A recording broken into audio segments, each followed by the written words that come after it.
साहेब अय्याश, लौंडियाबाज, लड़कीबाज, ये तमाम जुमले जिसके लिए हैं वो उसको बोले नहीं जा सकते। लेकिन कांग्रेस की सुप्रिया श्रीने जी कह रही हैं कि अय्याश जैसे शब्द भी छोटे हैं। तो ये कौन सा मामला है जिसमें साहेब अय्याश साबित हो रहे हैं? मैं यहां पर आप लोगों से एक बात कहना चाहूंगा।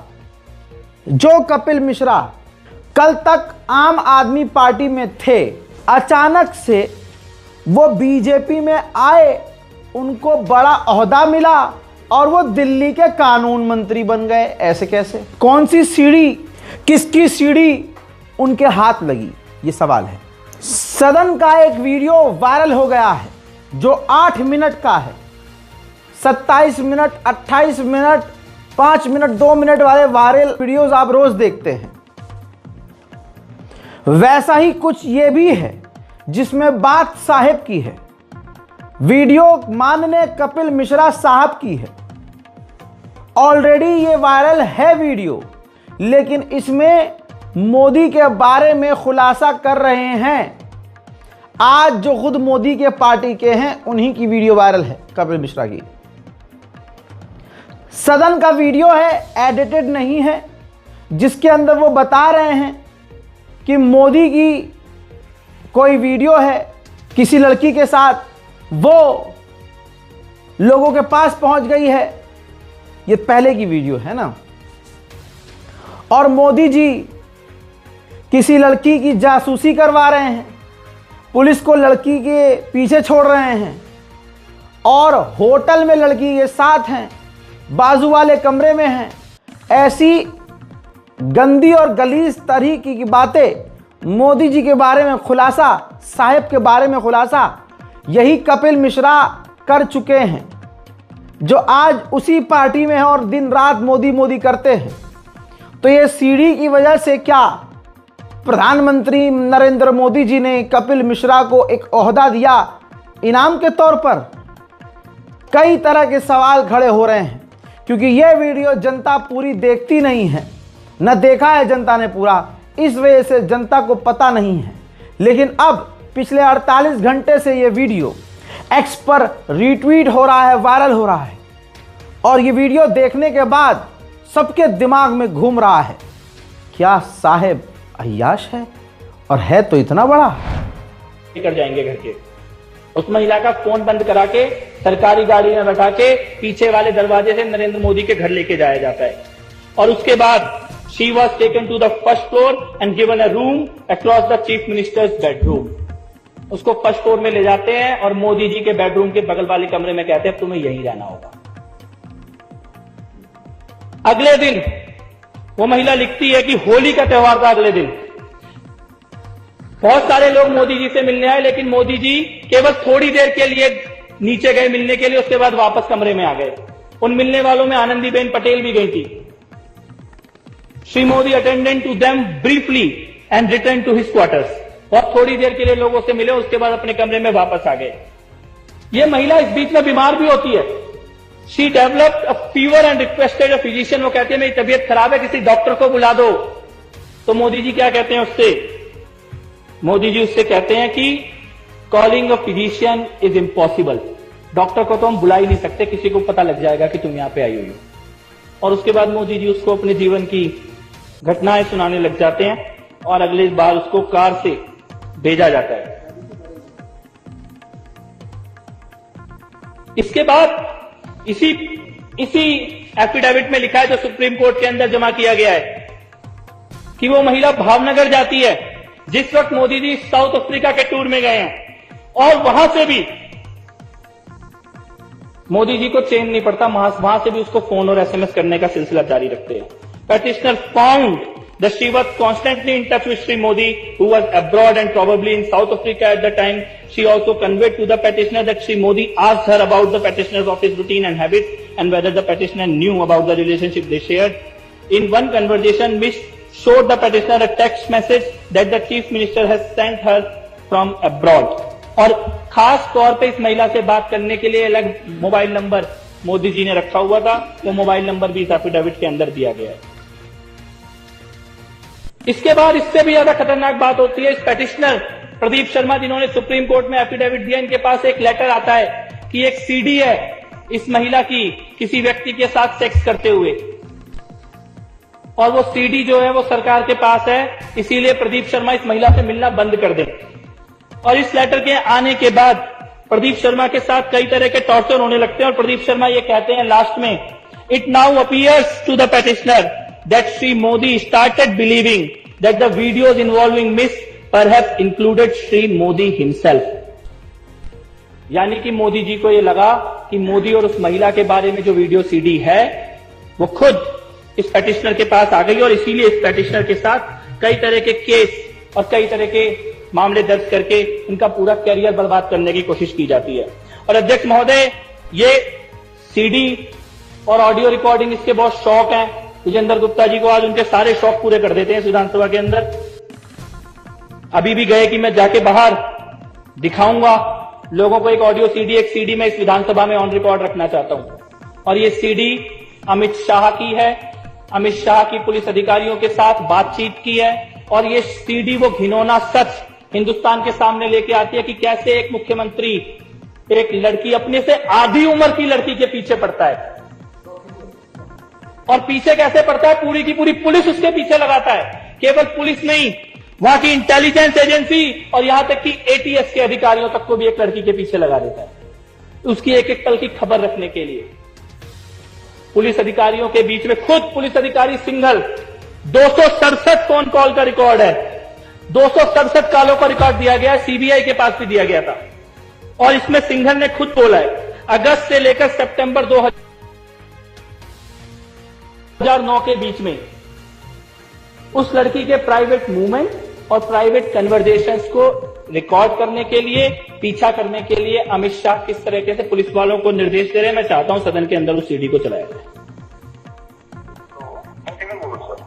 સર ત્યાં છે અમારા કંપનીમાંથી જે લોકેશન લીધું એમાં પણ 14 ને 2900 લોકેશન પર ત્યાં જ આવે છે, 2 ને 2900 પણ જી પેલા છોકરા જોડે ધ્યાન નથી બાત ના સર ભાઈ જો સાહેબ ને બધી ખબર પડી ગઈ આપણને સર આપણો માણસો બિલકુલ ક્યાં છે સર મને લોકેશન પણ કંપનીમાંથી બી લેતો રહું છું એટલે પરફેક્ટ લોકેશનમાં કેવું થાય છે જી બાજુ જાય એટલે એનું એ જ રહે સર ટાવર એકલું એક જ બતાવી રહ્યું છે આનું જે સેલ આઈડી આવે છે, બીજું સેલ આઈડી આવતી હોય તો ખબર પડી જાય કે બીજી સેલ આઈડી પર પકડે છે। जी सर।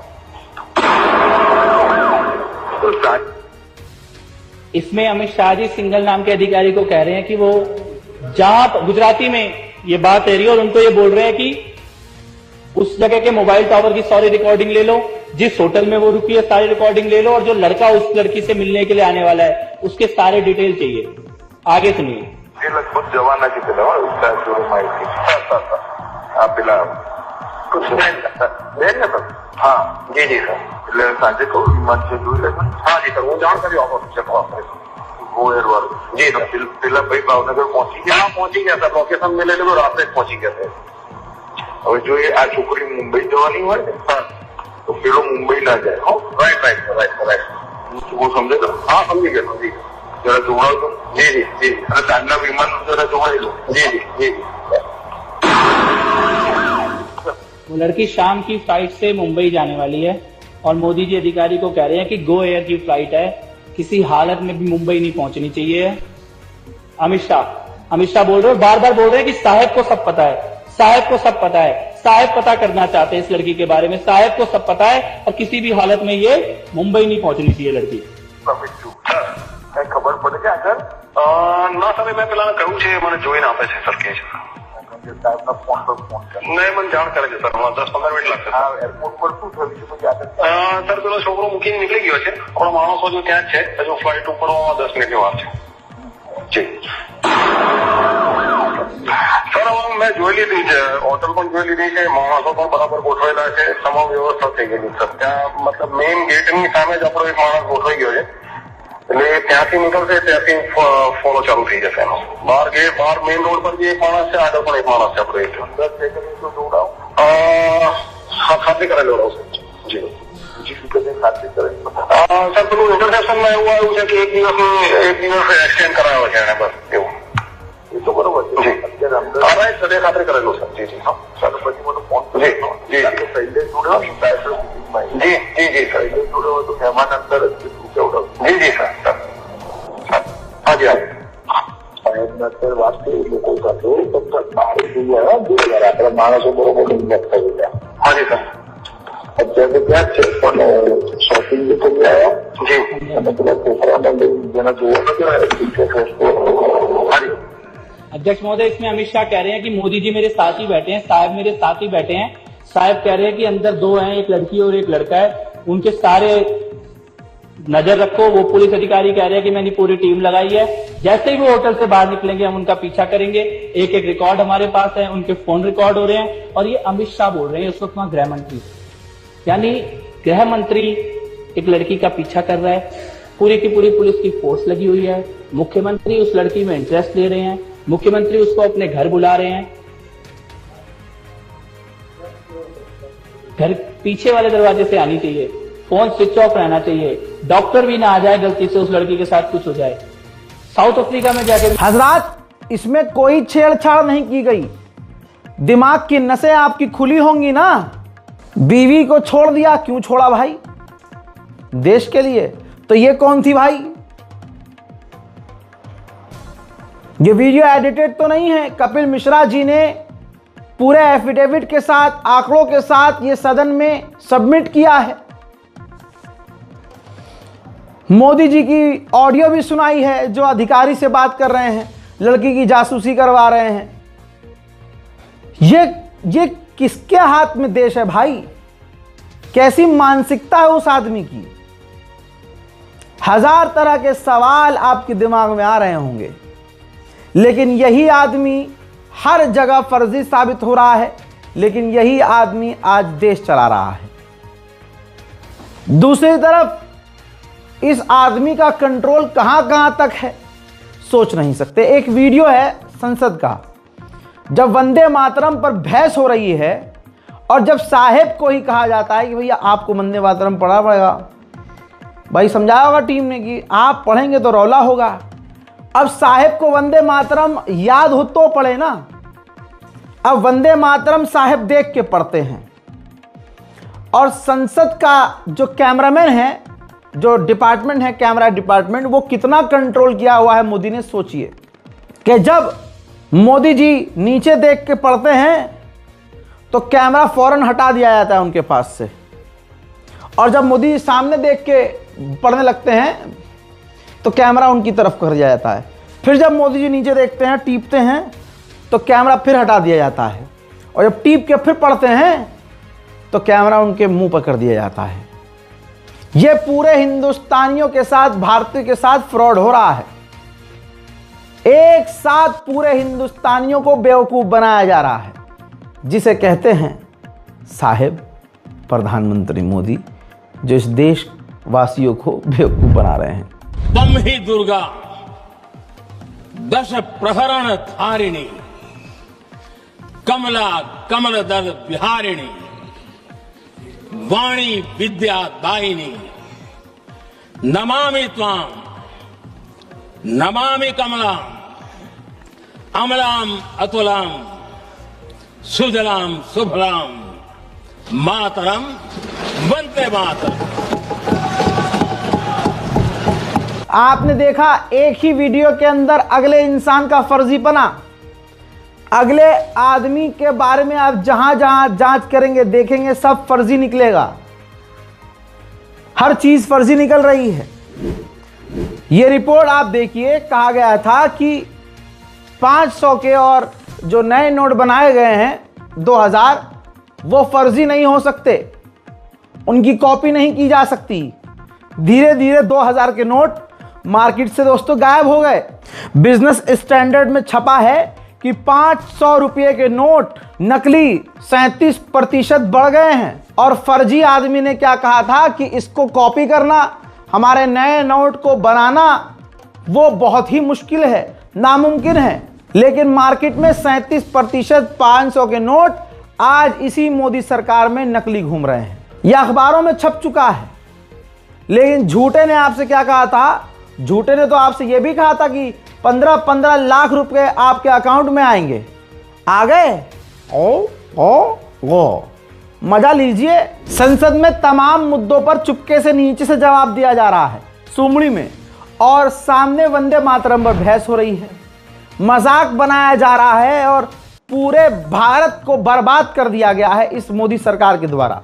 प्रदूषण कितना है वो आपको पता है, लेकिन सरकार ने संसद में कहा है कि 2025 में एक भी दिन ऐसा नहीं था जब AQI गंभीर से अधिक स्तर पर पहुंचा हो।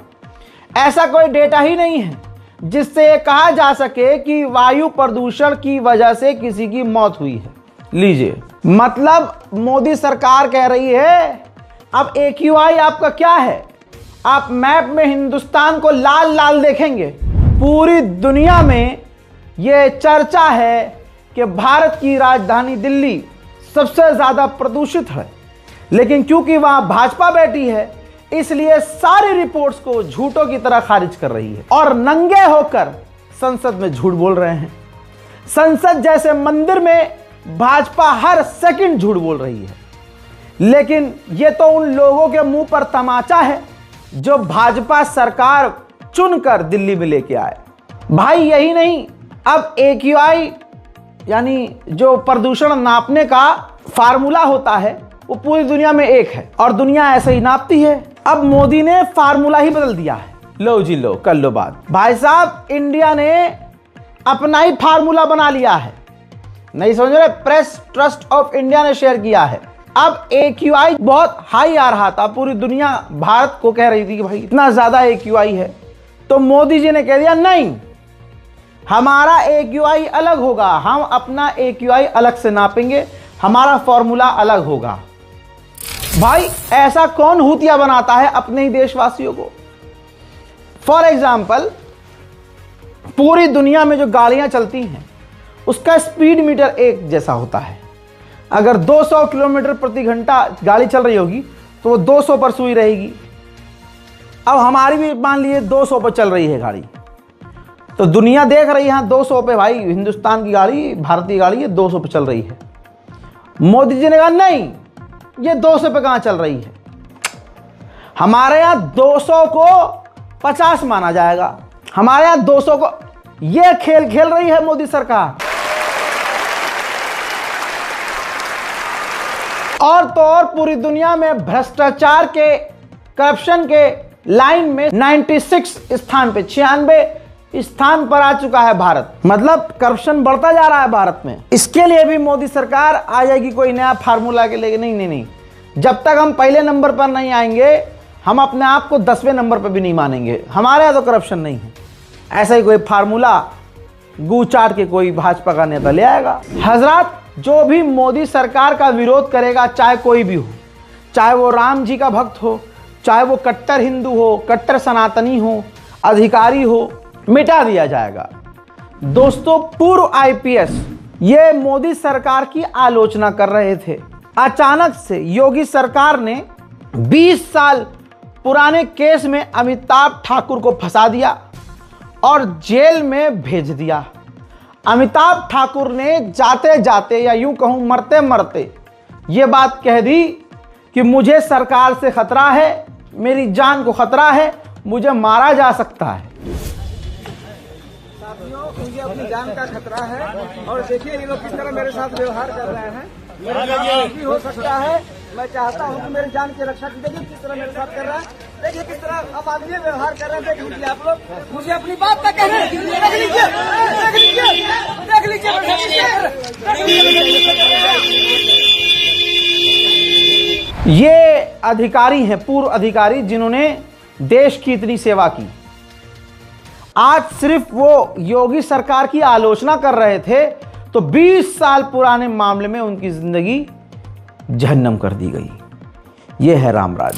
तानाशाही चरम सीमा पर है हजरात। तानाशाही नस नस में, हरकतों में नजर आ रही है।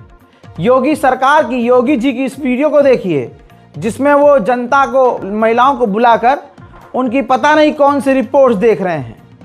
पहले तो पूछा जाए, जिस आदमी को पढ़ना नहीं आता, जिस आदमी को लिखना नहीं आता, वो इनकी मेडिकल रिपोर्ट्स में पढ़ क्या रहा है। और ध्यान आप दीजिए, ये जो औरतें बैठी हुई हैं, भारतीय गरीब महिलाएं बैठी हुई हैं, इनके पीछे महिला गार्ड्स खड़ी हैं कोट पैंट पहन के। आप उनके हाथ को देखिए, जैसे ही कोई महिला जरा सा आगे बढ़ती है, कंधा पकड़कर पीछे से दुपट्टा पकड़कर खींच लिया जाता है उन्हें, और उनको सीधा बैठने को कहा जाता है, जैसे बादशाह सलामत के आगे कोई गुस्ताखी ना हो जाए। ये जो पीछे महिलाएं गार्ड खड़ी हैं, आप उन पर ध्यान दीजिए कि जब राजा साहब, आप देख रहे हैं ये बाबा है कि राजा है, राजा साहब के 1 इंच आगे कोई आगे बढ़ता है तो पीछे से महिला गार्ड्स उन्हें घसीट ले रही हैं। और बाबा के चेहरे पे आप देखिए घमंड, गुस्सा, गुरूर नजर आ रहा है, अलग लेवल का।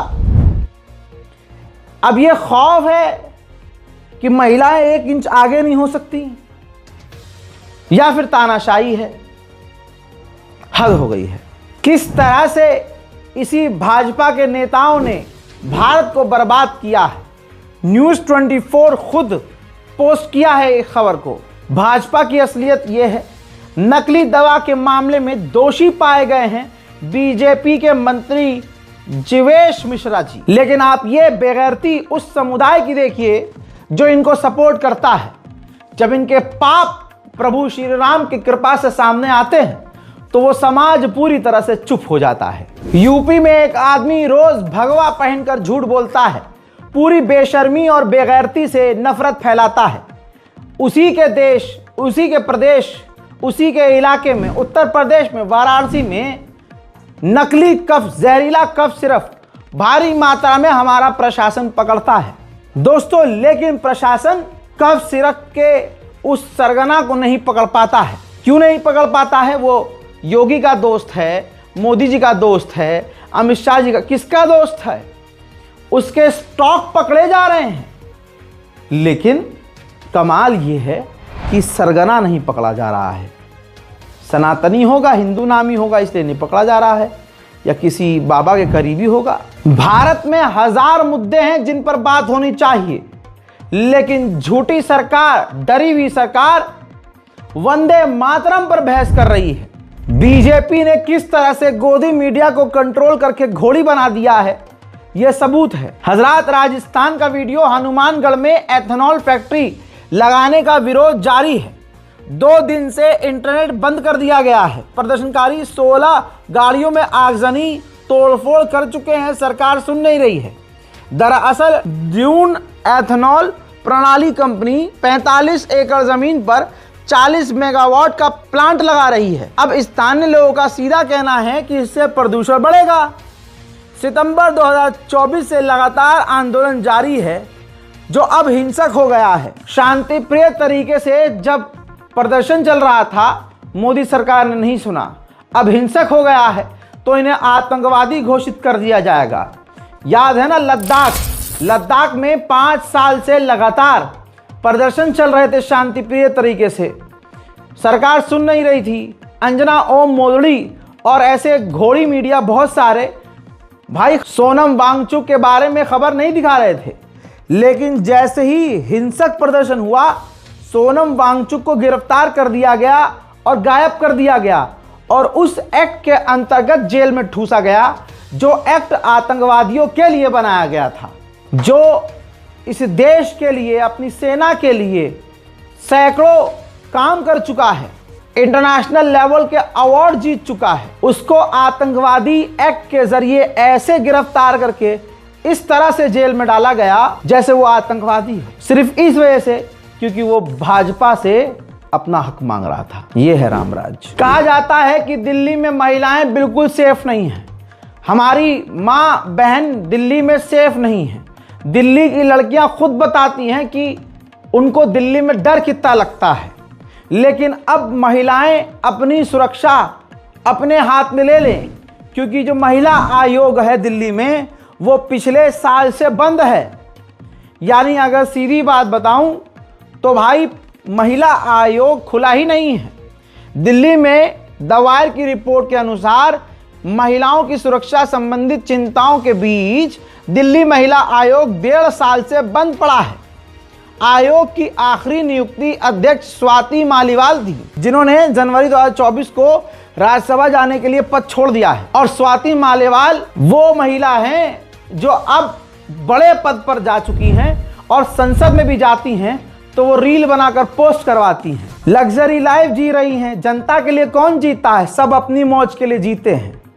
तो दिल्ली की लड़कियां इस बात पर ध्यान दें कि अपनी रक्षा खुद करनी है आपने। महिला आयोग सो रहा है 1.5 साल से। अब जब बात महिलाओं के सम्मान और सुरक्षा की हो रही है तो सिर्फ राजधानी दिल्ली क्यों, माँ बहन तो हमारी उत्तर प्रदेश, अपने इस पूरे उत्तर प्रदेश में रहती हैं, पूरे हिंदुस्तान में रहती हैं। तो इस राम राज की एक काली सच्चाई दिखाऊं आपको। एक वकील, उत्तर प्रदेश के रायबरेली से एक वकील की नाबालिग बेटी गायब हो गई और कुछ देर बाद इंस्टाग्राम अकाउंट से डीएम में लड़की की मां को लड़की की तस्वीर भेजी गई, देख लीजिए, और धमकी दी गई कि कल साई नदी में मिल जाएगी, तुम्हारी बेटी मेरे पास है, बचा सकती हो तो बचा के दिखाओ। यहां पर मैं आज बताना चाहता हूं कि ऐसी खबरें शांति से क्यों गायब कर दी जाती हैं। सोशल मीडिया पर आप हैं, जाहिर सी बात है आप चलाते हैं इंस्टाग्राम, फेसबुक, खासकर इंस्टाग्राम। तो अगर आप ध्यान से देखें, मैं जूम कर रहा हूं, मेरे एडिटर ने कोशिश करी है कि जूम करके प्रोफाइल पिक्चर दिखाई जाए आपको। शिव शंभू अपना त्रिशूल लेकर खड़े हैं। जाहिर सी बात है इसकी आईडी पे जय श्री राम जरूर लिखा होगा, बायो में भगवामय बातें लिखी होंगी। अब आप सोचिए ये कौन सा इंसान होगा जिसने हिंदू ही बेटी को किडनैप किया। दोस्तों, ये तो उत्तर प्रदेश रायबरेली पुलिस का कमाल था कि तुरंत जांच पड़ताल की गई और पुलिस ने हिरासत में साहिल मौर्य और विकास कुमार को पकड़ लिया। साहिल मौर्य और विकास कुमार, ये 2 लोग हैं। मैं बड़ी चीज समझाना चाहता हूं पूरे हिंदुस्तान के, पूरे भारतीय समुदाय के लड़कों और लड़कियों को और परिवार वालों को, ऐसे लोगों से अपने लोगों को बचाएं, बच्चों को बचाएं जिनके साथ सोशल मीडिया पर आपकी बेटियां कनेक्ट हैं।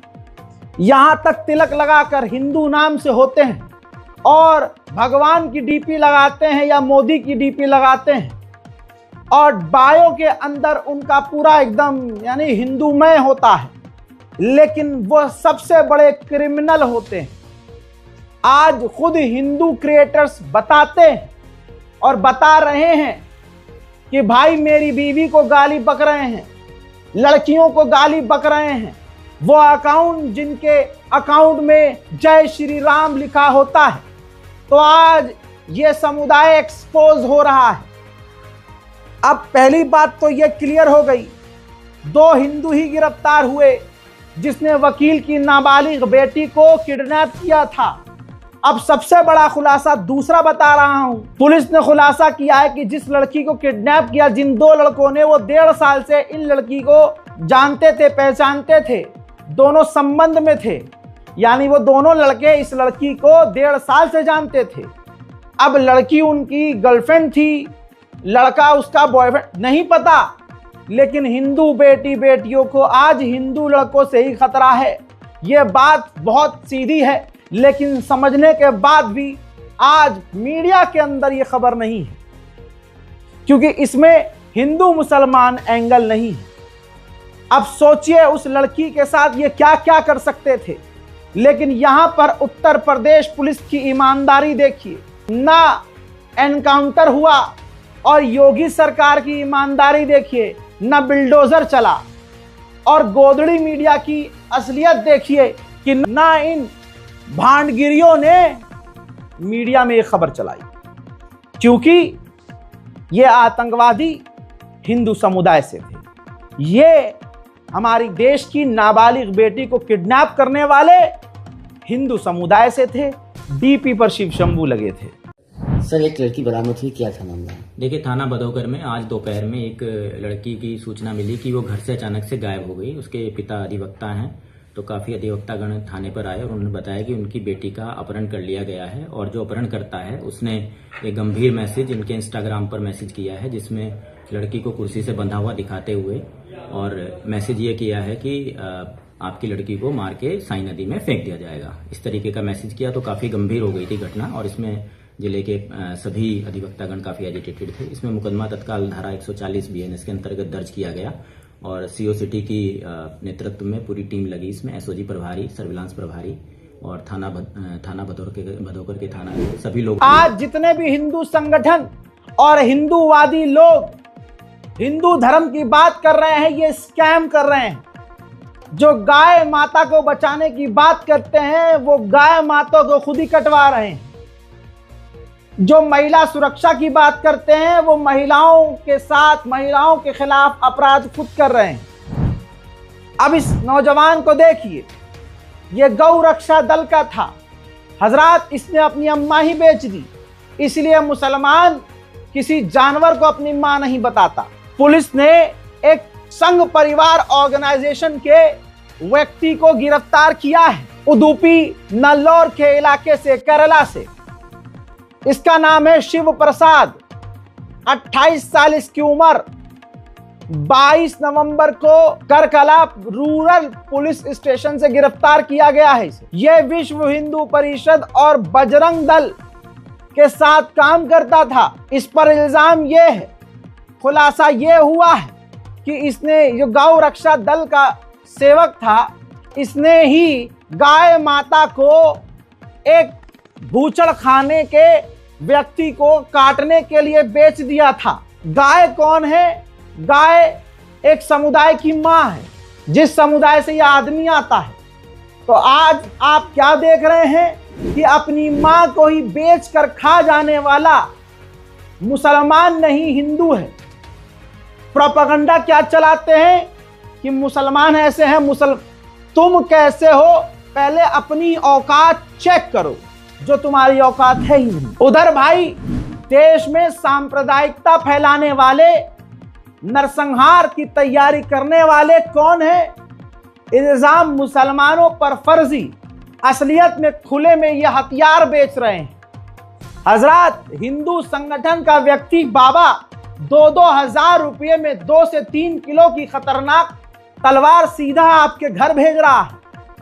होम डिलीवरी करवाई जा रही है और एडवर्टाइज भी सोशल मीडिया पर किया जा रहा है।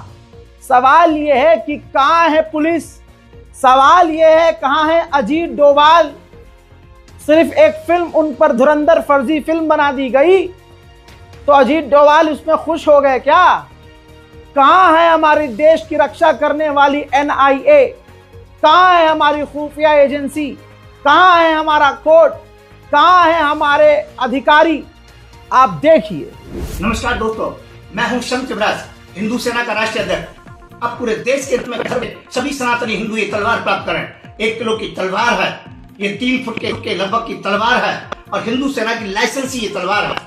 आपके घर ये 1500 रुपए में और 2000 रुपए में आपके घर पहुंच जाती है। बस आपको एक फोन करना है और फोन करते ही तत्काल आपके पास फोन आएगा, आपसे एड्रेस लिया जाएगा, आपके घर ये तलवार पहुंच जाएगी। नंबर है 9540460604। धन्यवाद, नमस्कार, जय श्री राम।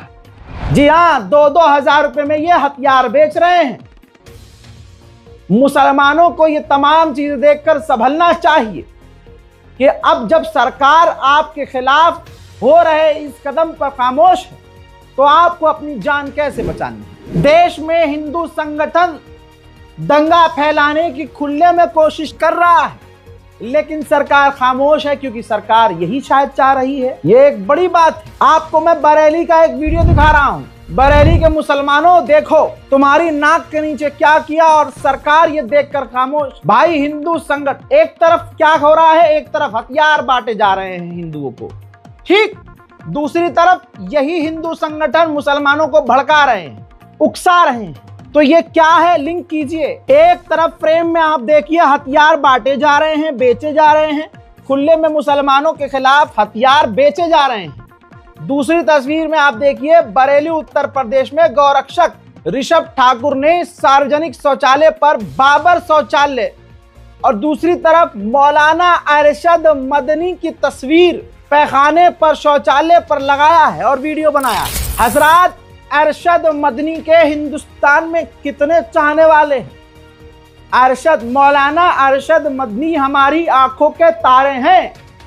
हमारे उलमा के साथ अगर ये किया जा रहा है तो मुसलमान मरा हुआ क्यों है? मुसलमान में कोई ऐसा पैसा बहुत दिया है परवरदिगार ने मुसलमान को? मुझे एक मुसलमान दिखा दीजिए अपने सीने पे हाथ रख के, कौन मुसलमान आगे आ गया हो जो हर साल हज करने जा रहा है, पूरे खानदान को लेके जा रहा है, अल्लाह उसे और तौफीक दे।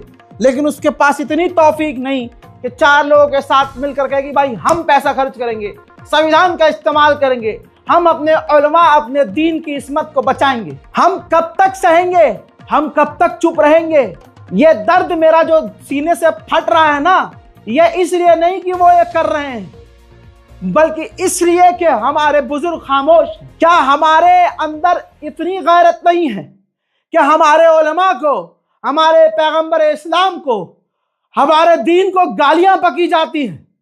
अब हमारे उलमाओं की तस्वीरों को शौचालय पर चिपकाया जा रहा है और हमें उकसाया जा रहा है, और हमने फिर भी दामन अपने संविधान का पकड़ा हुआ। क्या हम में कोई ऐसा इंसान सामने नहीं आ सकता जो कहे कि भाई ये जो हद पार कर दी गई है, हम केस लड़ेंगे, हम बेहतर वकील लेके आएंगे, हमारी अंजुमन, हमारी कमेटी, हमारे लोग, अब हम संगठित होकर इनके खिलाफ कार्रवाई करेंगे।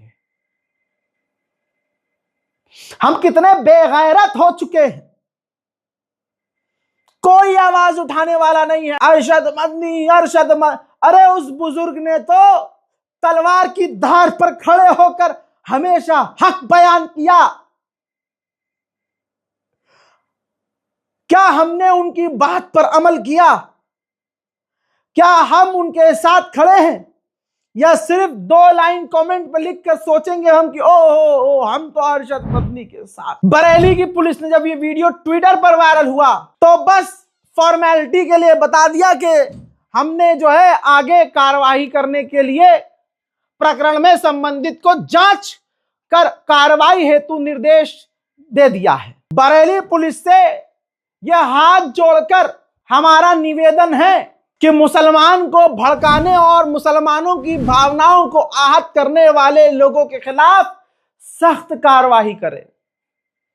हम इससे ज्यादा आपसे और क्या ही मांग रहे हैं, और क्या मांग सकते हैं?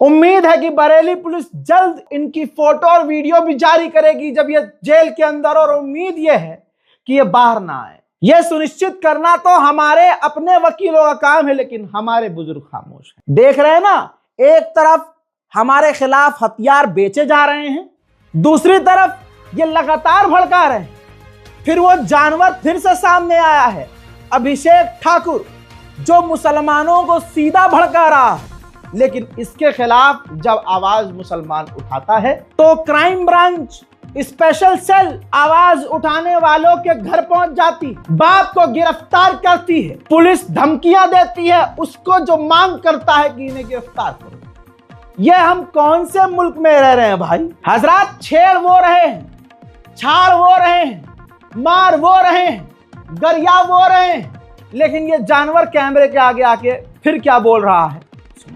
और अगर हमें छेड़छाड़ करने का, चिढ़ाने का काम करोगे तो 60 के 60 हजार मंदिर लेंगे।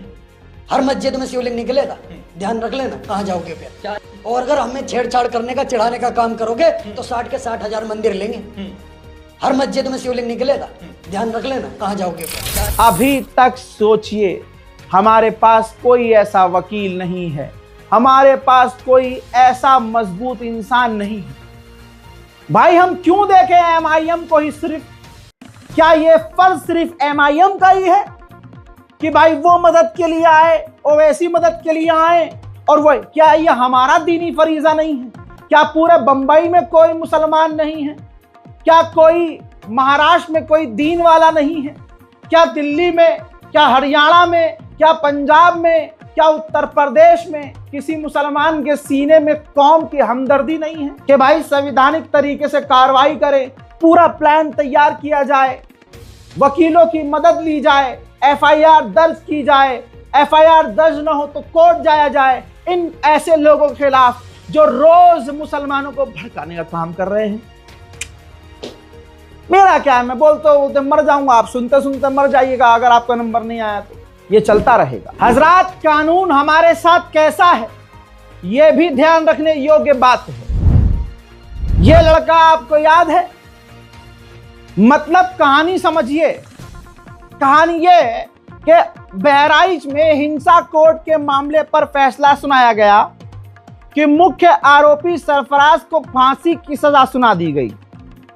इसके अलावा अब्दुल हमीद, मारूफ अली, जीशान, जावेद, सैफ, तालिब, फहीम, नकऊ को उम्र कैद की सजा सुना दी गई है। 13 अक्टूबर 2024 को दुर्गा मूर्ति विसर्जन की यात्रा के दौरान हिंसा हुई। इसमें राम गोपाल मिश्रा की हत्या कर दी गई। गोली चली और राम गोपाल, लेकिन राम गोपाल वाली जो भीड़ थी उस भीड़ से कोर्ट ने सवाल नहीं किया कि जब तुम्हारी रैली निकल रही थी तो मुसलमान के छज्जे पर तुम गए क्यों, मुसलमान को गरियाया क्यों, मुसलमान के छज्जे पर तुमने झंडा लहराया क्यों भगवान। यह कोर्ट ने नहीं पूछा। लेकिन तस्वीर देख लीजिए, गिरफ्तार कर लिया गया है, फांसी की सजा सरफराज को सुना दी गई है और दर्जनों को उम्र कैद की भी सजा सुना दी गई है। पुलिस ले गई पकड़ के। सड़ते रहेंगे जेल में, कौम भूल जाएगी। कल फिर ये हिंदू समुदाय के लोग हमारे मुसलमान इलाके में आएंगे, हमारे घरों के सामने। जब वो हमारे घर में घुसेंगे तो हमारी बहन बेटियों को उनके सामने पेश कर देना है। क्या रह रहे ऐसे कैसे, आइए आइए आइए, हमारी ये बहन है, ये माँ है मेरी, और ये मेरी बहनों की बच्चियां हैं, ये मेरे जीजा जी हैं, ये उनकी बीवी हैं, ये मेरी भाभी हैं। जो करना है कर लो। और देखो ये रहा सीढ़ी का रास्ता, ऊपर जाओ, छज्जे पे भगवा लहराओ। हम यही चाहते हैं, वो यही चाहते, और ये होगा। अब सवाल ये है कि इतना बढ़िया फैसला तुरंत आ गया एक समुदाय को खुश करने के लिए। सवाल ये बताए मुझे कोर्ट कि ये जो आरपीएफ का जवान है जिसने एक नहीं, यहाँ तो राम गोपाल अकेला मारा था ना, फांसी सजा सुना दी। ये जो आरपीएफ का जवान था चेतन सिंह, इसको फांसी की सजा क्यों नहीं सुना रही है कोर्ट? ये संविधान के साथ दोगलापन क्यों किया जा रहा है?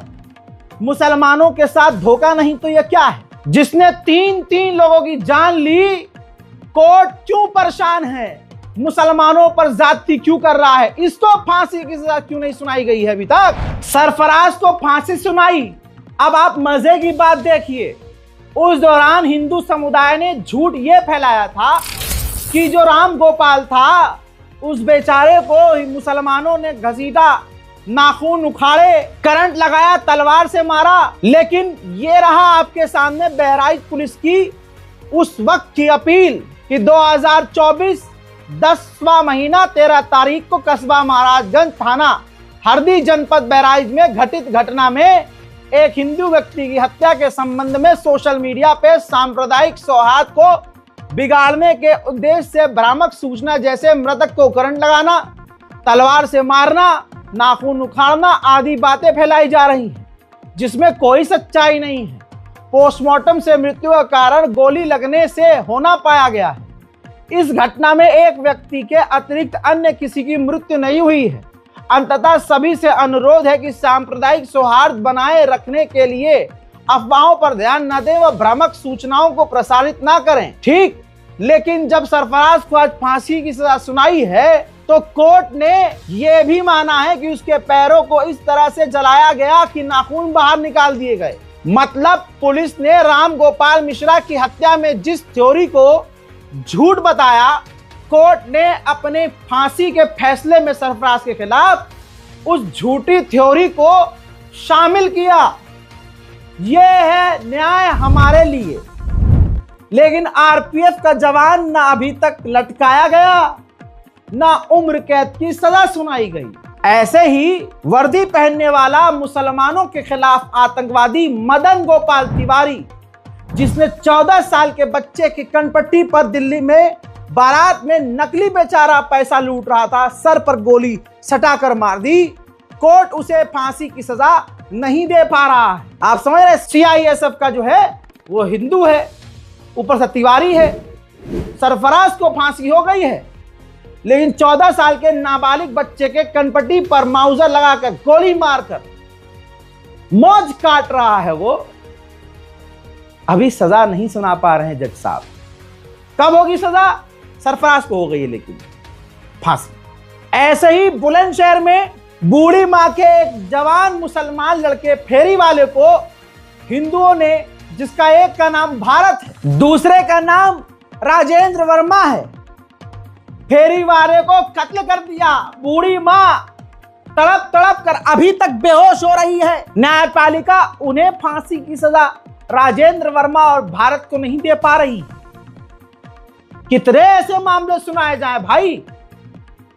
प्रशासन मुसलमानों के खिलाफ ईमानदार नहीं है।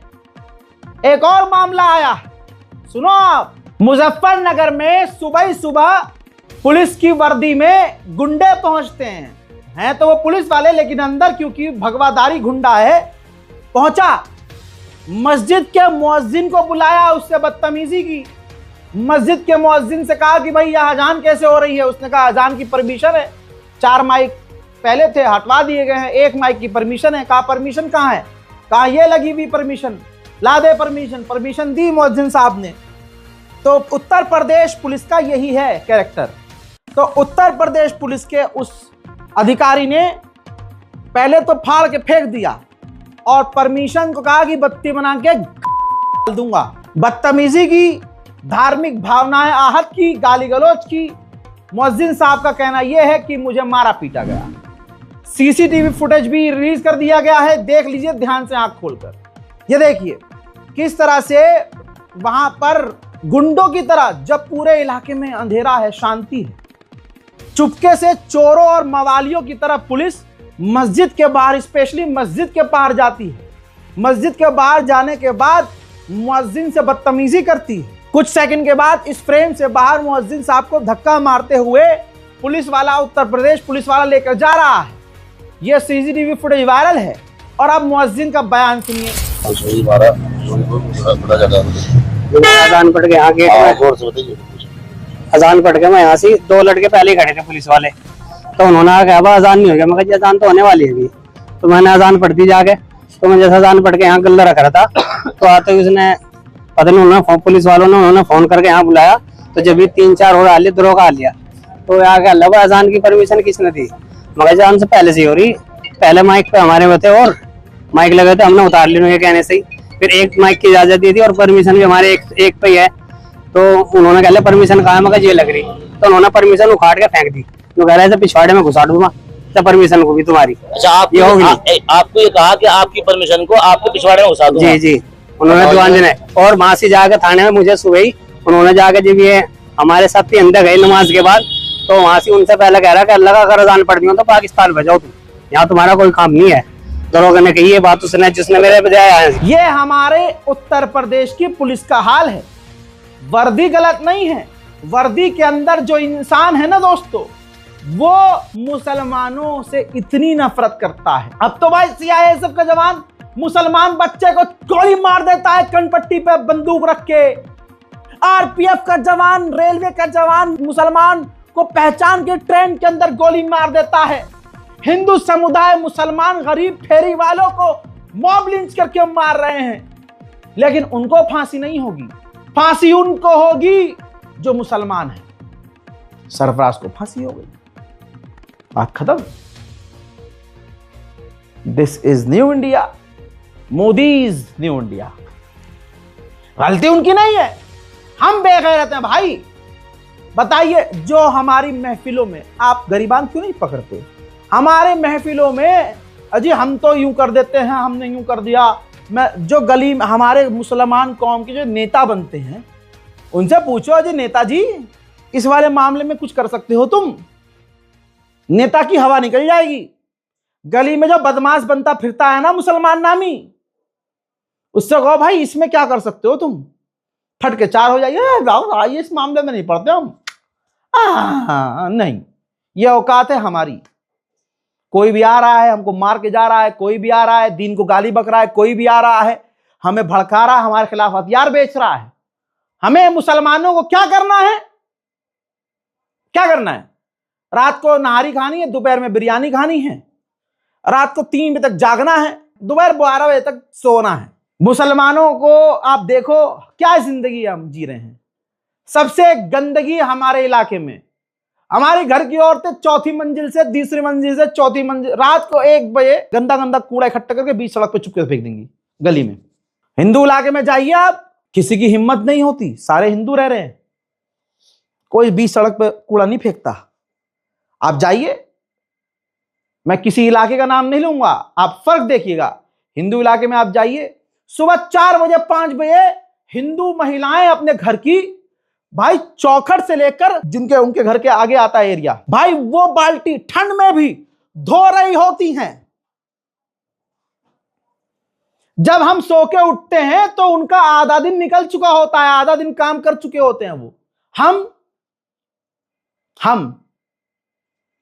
हमें ना फज्र पढ़नी है, और अगर फज्र पढ़ने भी गए तो एहसान कर दिया हमने अपने घर वालों पे और अल्लाह पे एहसान कर दिया, नाउजुबिल्लाह, और वापस आके सो जाएंगे। और ऑफिस जा रहा है अगर कोई मुसलमान तो अपने माँ बाप पे एहसान कर रहा है, भाई ऐसा हमने पता नहीं क्या कर दिया।